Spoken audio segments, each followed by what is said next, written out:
demande de l'accueillir. Jean-Michel Bloch. Bonjour, merci. Je commencerai en affirmant que le processus créateur est un phénomène mystérieux. Je crois que c'est important de le dire.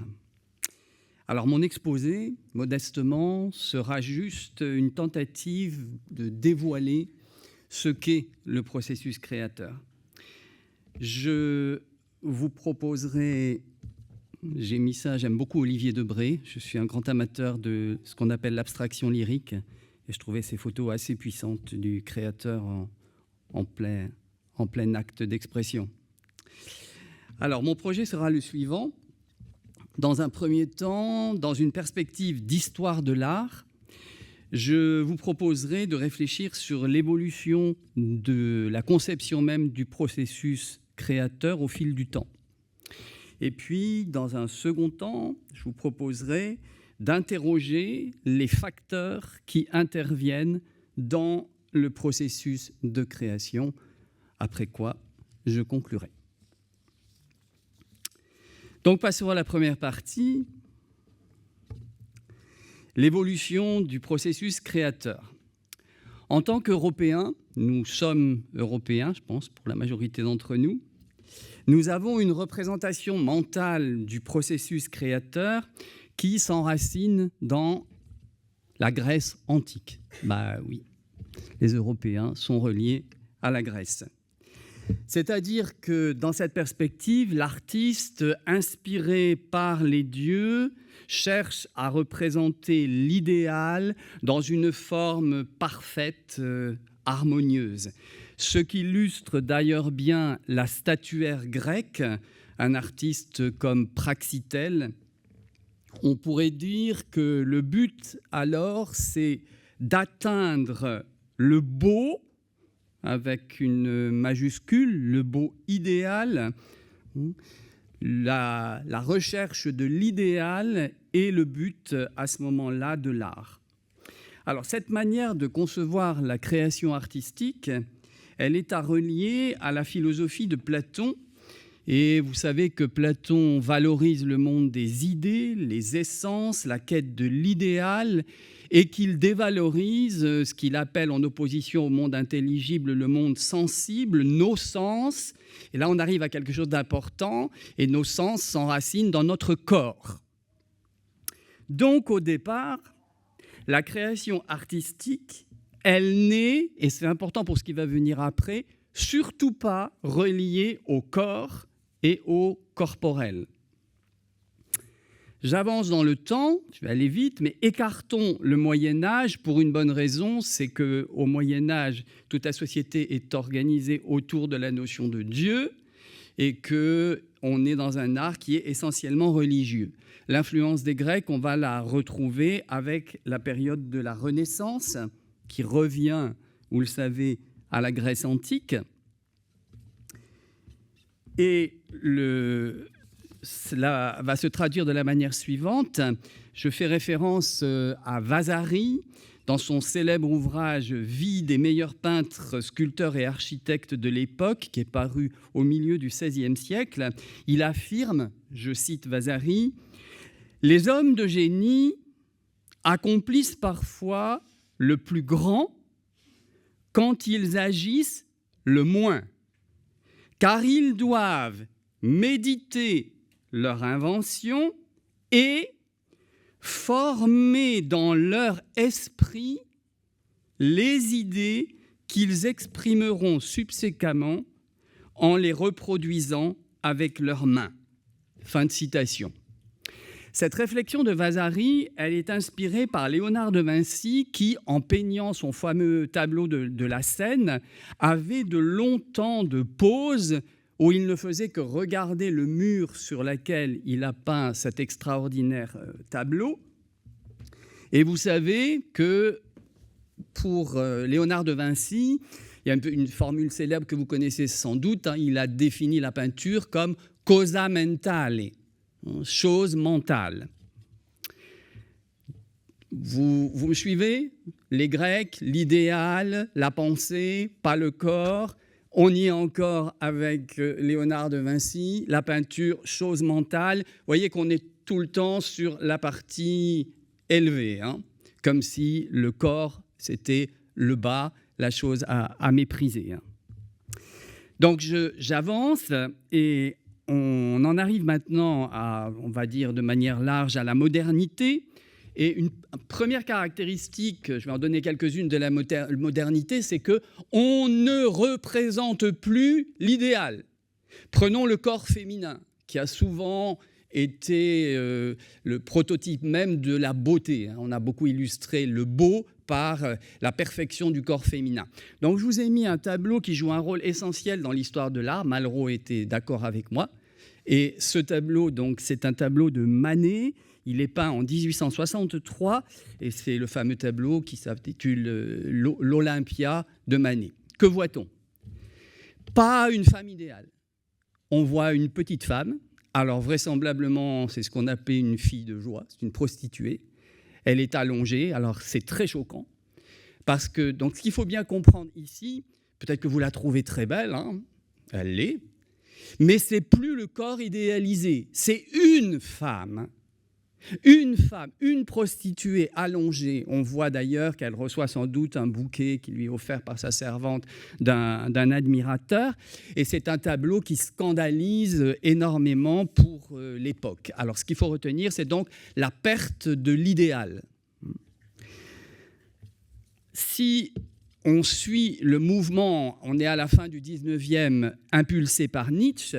Moi, j'ai toujours été impacté par cette petite formule de Nietzsche qu'on trouve dans les écrits posthumes, où il définit sa philosophie en quelques mots. Nietzsche dit « Ma philosophie, le platonisme inversé ».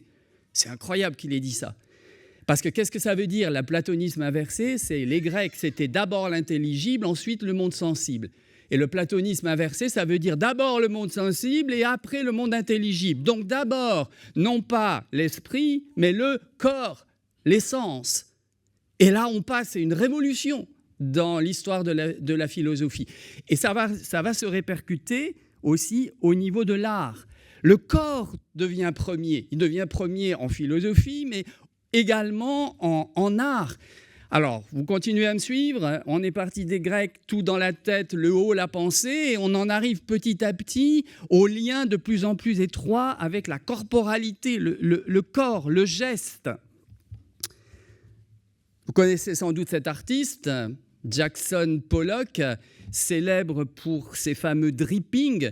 Alors là, on passe à quelque chose d'extrêmement différent. J'ai lu que parfois, il écoutait de la musique indienne et vous voyez qu'il peint non plus sur un chevalet, mais à l'horizontale. On dit qu'il avait parfois un seau de peinture troué et sur la rythmique de la musique, il se déplaçait et il y avait ce qu'on appelle du dripping, donc des gouttes de peinture qui tombaient. Et alors, ça donne une œuvre, hein, n'importe qui n'aurait pas pu faire, il y a toujours le talent de l'artiste. Hein. Et là, on en arrive à ce qu'on appelle de l'acting painting, traduction française, donc peinture gestuelle. On en est maintenant à l'importance du corps et du geste, l'implication hein, de l'artiste dans sa gestuelle. Alors, pour clore cette première partie, je poserai la question: que faut-il penser de cette évolution à la lumière de la Bible, qui est ma référence? La culture européenne s'enracine, on l'a vu, dans la Grèce antique, mais le christianisme, lui, ne doit rien à la Grèce. Et si les Grecs ont dévalorisé le corporel, le sensible, ce n'est pas du tout le cas de la Bible. La Bible reconnaît pleinement la valeur de chaque composante de l'être, que ce soit l'esprit, l'âme ou le corps. Dans la suite de mon exposé, je passe à la deuxième partie. Je voudrais maintenant parler des composantes du processus créateur. C'est-à-dire, qu'est-ce qui intervient? J'en ai terminé avec l'histoire de l'art, je deviens plus concret. Qu'est-ce qui intervient concrètement dans le processus créateur? Alors, j'aime énormément Charles Julier. Je me suis appuyé pour la construction de cet exposé, cette partie, sur son essai « Cézanne, un grand vivant ». Dans ce petit livre, il relève 4 dimensions qui interviennent dans le processus créateur, qui sont la dimension corporelle, la dimension émotionnelle, la dimension intellectuelle et la dimension spirituelle. Je vais à présent reprendre et développer chacune de ces dimensions. Donc on repart avec la dimension corporelle. Quelle que soit la pratique ou votre pratique artistique, elle part, me semble-t-il, j'en suis convaincu, elle part de l'expérience que nous faisons du monde avec notre corps. Nous arrivons dans le monde avec un corps. C'est ce corps qui nous rend vivants et qui nous rend présents au monde. Ce corps bouge, ce corps éprouve des sensations. Le grand peintre, je suis très amateur d'art asiatique, le grand peintre Shitao, donc à la fin du XVIIe, début XVIIIe, disait, je le cite, « Moi, je perçois. C'est la réceptivité qui précède. » Je répète, « Moi, je perçois. C'est la réceptivité qui précède. » Et Cézanne, Charles Julier établit des rapports entre peinture asiatique, peinture occidentale au travers de Shitao et Cézanne. Cézanne confirme en disant lui-même « La sensation est à la base de tout pour un peintre. » Je fais allusion à ce qui a précédé. Vous vous rappelez Léonard de Vinci, causa mentale. On n'en est plus là. Si vous connaissez, moi je connais et j'aime beaucoup Cézanne, et s'il y a un mot qui revient dans le vocabulaire de la pratique artistique de Cézanne, c'est bien le mot sensation. Cézanne, c'est vraiment le peintre qui cherche à saisir le monde par la sensation. Charles Julier souligne la nécessité pour l'artiste d'éliminer les écrans du savoir. Cézanne disait, je le cite, « voir comme celui qui vient de naître. » Autrement dit, savoir s'émerveiller. Cette dimension corporelle, pour nous qui partageons la foi en Jésus-Christ, elle s'enracine dans ce qui fait une des spécificités majeures du christianisme et qui est bien sûr l'incarnation. L'artiste chrétien s'éprouve comme vivant dans la chair, comme le Christ devenu homme. Son acte créateur s'enracine aussi dans cette composante « ma chair, mon corps, mes sens ». Je passe à la deuxième composante, la dimension émotionnelle. Shitao, pour le citer encore, disait « la peinture émane du cœur ». Je vais proposer une définition ici, que faut-il entendre par le cœur ? On va dire que le cœur, c'est le lieu central de l'être humain, à la fois son âme, où se rassemblent sa sensibilité, ses désirs, son imagination, sa volonté, sa mémoire, ses sentiments. Pour Cézanne, je le cite, « ce qui fait le grand peintre, c'est le caractère qu'il donne à tout ce qu'il touche. » Et moi, dans le mot « caractère » qu'emploie Cézanne, j'entends ici quelque chose qui est essentiel, c'est le style. Le style traduit, on est dans la composante émotionnelle, c'est le style qui traduit l'émotion propre à chacun des artistes. Et Cézanne était bien conscient aussi que pour parvenir à affirmer un style, si je vous pose la question qu'est-ce qu'il faut, il ne faut pas simplement être génial, il faut travailler. Et Cézanne disait, et il l'a répété 2 fois, il faut travailler, il faut travailler. Dans la Bible, Proverbe 4, verset 23, nous lisons « Garde ton cœur plus que toute autre chose, car de lui viennent les sources de la vie. » Fin de citation. C'est une mise en garde qui est essentielle parce que les sources de la vie, hélas, si tu regardes à toi-même, tu es obligé d'avouer que parfois elles peuvent être polluées. Dans Matthieu 15, verset 19, le Christ déclare « C'est du cœur que viennent les mauvaises pensées ». Fin de citation. Tout ce qui sort de mon cœur, de ton cœur, n'est pas bon. Dans la pratique de ce que j'appelle un art pour Dieu, l'artiste se place non pas sous l'autorité de la raison, mais sous l'autorité du Saint-Esprit, et il contrôle ce qui va aller de lui vers les autres. J'ajoute qu'on peut être un artiste authentique, on ne peut être un artiste authentique, même chrétien, comme le disait Cézanne, sans travailler. Par le travail, l'artiste chrétien affirme son caractère, c'est-à-dire son style, ce qui, je pense, n'est pas une manifestation d'orgueil du tout. Avoir un style, ce n'est pas être orgueilleux, c'est une preuve d'authenticité. Je passe à la dimension suivante, la dimension intellectuelle. Dans le processus créateur, sensibilité et intellect interviennent conjointement. Je cite Charles Julier, « L'œil ne suffit pas, il faut la réflexion. L'œil et le cerveau, tous deux, doivent s'entraider. » Cézanne pensait la même chose, qui disait « Une intelligence qui organise puissamment est la collaboratrice la plus précieuse de la sensibilité. » La sensation est à la base du travail pictural de Cézanne, mais Cézanne est aussi un maître de la composition. Concernant l'intervention de cette dimension intellectuelle, il est clair qu'un grand nombre d'artistes, depuis le surréalisme au début du XXe siècle, notamment, l'ont rejetée. En fait, on oscille aujourd'hui entre rejet de la rationalité, de la raison, avec la recherche de la spontanéité absolue dans la création, et d'un autre côté, une hyper-intellectualité avec, par exemple, l'art qu'on appelle art conceptuel. On est un petit peu dans une contradiction au niveau de l'art contemporain.